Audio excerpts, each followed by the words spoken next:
Value research Hindi के podcast में आपका स्वागत है।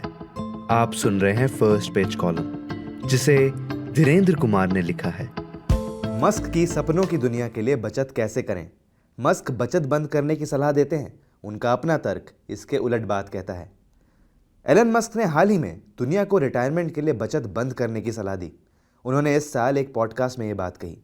दुनिया के पहले खरबपति का मानना है कि अगले 1-2 दशकों के लिए पैसा अलग रखने का कोई मतलब नहीं, क्योंकि तब तक ये मायने नहीं रखेगी। आर्टिफिशियल इंटेलिजेंस और रोबोट लगभग हर चीज़ को इतना सस्ता और इतना सुलभ बनाने वाले हैं कि बुरे वक्त के लिए बचत करना एक पुरानी गरीब दुनिया की आदत बन जाएगी। मैं आपसे पहले ही ईमानदार हो जाता हूँ। मैं एक ऐसा बिजनेस चलाता हूँ जो लोगों को बचत और निवेश की सलाह देता है, तो जाहिर है मुझे किसी ऐसे शख्स से असहमत होने का कोई ना कोई कारण मिल ही जाएगा जो सबको रुकने को कह रहा हो। आप मेरे उत्साह पर थोड़ा संदेह करें, ये बिल्कुल ठीक है, लेकिन मेरी बात सुनिए, क्योंकि मुझे लगता है कि तर्क मेरे पक्ष में है, उनके नहीं।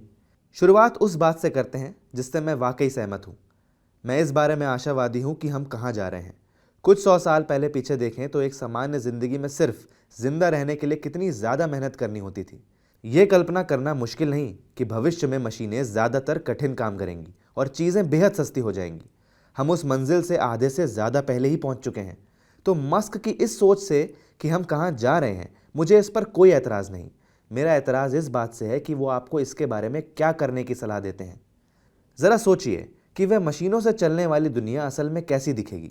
अगर रोबोट उनमें से ज़्यादातर काम कर सकते हैं आज जिनके लिए लोगों को पैसे मिलते हैं, तो नौकरी से होने वाली कमाई घटने लगती है और उस सारी संपन्नता पर जिसका असली हक बनता है वो है उससे बनाने वाली चीज़ों का मालिक।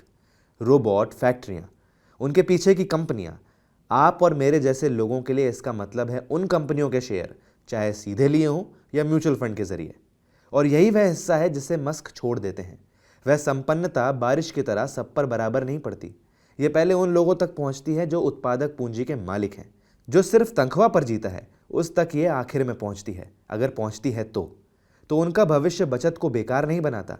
यह मशीन का एक हिस्सा खरीदने को उस सबसे अहम काम में बदल देता है जो आप कर सकते हैं। उस दुनिया में मंथली SIP कोई पुरानी रस्म नहीं, ये वही तरीका है जिससे एक आम इंसान रोबोट में अपना छोटा सा हिस्सा खरीदता है। चलते रहने की एक और वजह है, और यह इस पर निर्भर भी नहीं कि मस्क सही है या नहीं।